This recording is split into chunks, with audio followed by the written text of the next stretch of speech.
আমি আজ আপনাদের এমন কিছু কারণ বলবো যার জন্য কিছু মানুষ সারা জীবন মধ্যবিত্ত বা গরিব থেকেই যায়। আমরা চাকরি এবং পয়সা অর্জন করার জন্য 15 থেকে 20 বছর পড়াশোনা করি, কিন্তু সব থেকে বড় ভাবনার বিষয় হলো এই সময় আমরা কখনো কিভাবে ধনী হওয়া যায় তা নিয়ে ভাবি না। ধনী হওয়ার শিক্ষা না দেওয়া হয় স্কুল কলেজে, না দেওয়া হয় আমাদের পরিবার থেকে, বিশেষ করে গরিব এবং মধ্যবিত্ত পরিবারে। এর জন্য আজ আপনাদের সাথে এই বিষয়ে রবার্ট কিওসাকি স্যারের লেখা বিখ্যাত বই রিচ ড্যাড পুয়ার ড্যাড থেকে কিছু কথা আপনাদের সাথে শেয়ার করব। শুরু করার আগে আপনি যদি আমাদের চ্যানেলে নতুন দর্শক হয়ে থাকেন তাহলে অবশ্যই সাবস্ক্রাইব করুন আর নিত্য নতুন তথ্য জানতে থাকুন। রবার্ট স্যার যখন 9 বছরের ছিলেন তখন তার স্কুলের বন্ধুরা পিকনিক করছিল, কিন্তু তাকে কেউ আমন্ত্রণ করেনি, কারণ সে ছিল গরিব। এই ঘটনাতে এতটাই দুঃখ দেয় যে তিনি ভেবে নেন তাকে ধনী হতেই হবে। রবার্ট স্যারের দুজন বাবা ছিলেন। একজন রবার্টের নিজের বাবা, যাকে পুয়ার ড্যাড অর্থাৎ গরিব বাবা বলেন। অন্যজন ছিলেন রবার্টের বন্ধুর বাবা, যাকে রবার্ট স্যার নিজের আদর্শ মনে করতেন এবং তাকে রিচ ড্যাড অর্থাৎ ধনী বাবা বলতেন। রবার্ট স্যারের গরিব বাবা একজন শিক্ষক ছিলেন, আর তার ধনী বাবা পড়াশোনা করেছিল মাত্র অষ্টম শ্রেণী পর্যন্ত, এবং তিনি ছিলেন একজন ব্যবসায়ী। রবার্ট স্যারের ধনী বাবা যে কথাগুলো শিখিয়েছিলেন সেইগুলি তার বইয়ে লিখেছেন। এক, গরিব মানুষ টাকার জন্য কাজ করে, ধনীরা টাকাকে দিয়ে কাজ করান। আমাদের মধ্যে অনেকেই শুধু চাকরি করতে চায়, কারণ আমরা মনে করি পড়াশোনা করার পর কোনো সরকারি বা বেসরকারি চাকরি পেয়ে গেলে আমাদের জীবন নিরাপদ হবে। এই একই শিক্ষা আমরা আমাদের পরিবার এবং সমাজে কাছ থেকে পাই, কিন্তু চাকরি করতে করতে একসময় আমরা টাকা পয়সার কৃতদাসে পরিণত হই এবং আমরা টাকার জন্য কাজ করতে শুরু করি। টাকা পয়সা না পাওয়ার ভয় আমাদের চাকরি ছেড়ে অন্য কিছু ভাবার সুযোগই দেয় না। আমরা ভাবি বেতন বাড়ার সাথে সাথে আমরা ধনী হব, কিন্তু বাস্তবে তা হয় না। বেতন বাড়লেও পূর্বের মতো গরিবই থেকে যায়। এর কারণ হচ্ছে বেতন বাড়ার সাথে সাথে আমরা আমাদের খরচও বাড়িয়ে দিই, যেমন দামি জুতো, জামা কাপড়, গয়না, মোবাইল, টিভি, বাইক, কার, আসবাবপত্র ইত্যাদি।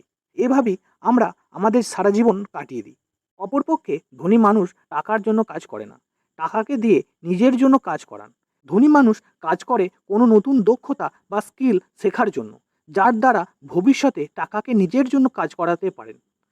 ভাবুন একবার, যদি আমরা টাকাকে দিয়ে কাজ করানো শিখে যাই, তাহলে আমরা যখন ঘুমাবো, ঘুরে বেড়াবো, যাই করি না কেন, টাকা আমাদের কৃতদাস হয়ে দিন রাত আমাদের জন্য কাজ করবে এবং আমাদেরকে ধনী ব্যক্তিতে পরিণত করবে।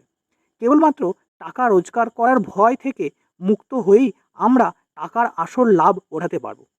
আপনার চারিদিকে একটু ভালোভাবে লক্ষ্য করলে দেখবেন, যারাই ধনী তারা কেউ চাকরি করে ধনী হয়নি।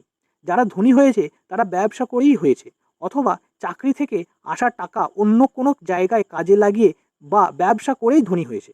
দ্বিতীয় উল্লেখযোগ্য কথা, সম্পত্তি এবং দায়বদ্ধতার মধ্যে পার্থক্য। সর্বপ্রথম জেনে নিই সম্পত্তি এবং দায় দায়িত্ব কী। সম্পত্তি আমাদের জন্য টাকা তৈরি করে, যেমন কোনো ব্যবসায় অংশীদারি, কোনো কোম্পানির শেয়ার, বা এমন কোনো রিয়েল এস্টেট প্রপার্টি যা থেকে আমরা টাকা পয়সা পাই। অন্যদিকে দায় দায়িত্ব সম্পত্তির একদম বিপরীত, যা আমাদের পকেট থেকে টাকা পয়সা বার করে নেয়। যেমন দামি ফোন, দামি গাড়ি, বড় বাড়ি, যেগুলো প্রথমে কেনার সময়ও খরচ হয় এবং পরে সেগুলো মেনটেনেন্স করতেও খরচ হয়। আর আপনি যদি সেগুলো কিস্তিতে নেন, তবে আপনার দায় দায়িত্ব দ্বিগুণ হয়ে যায়।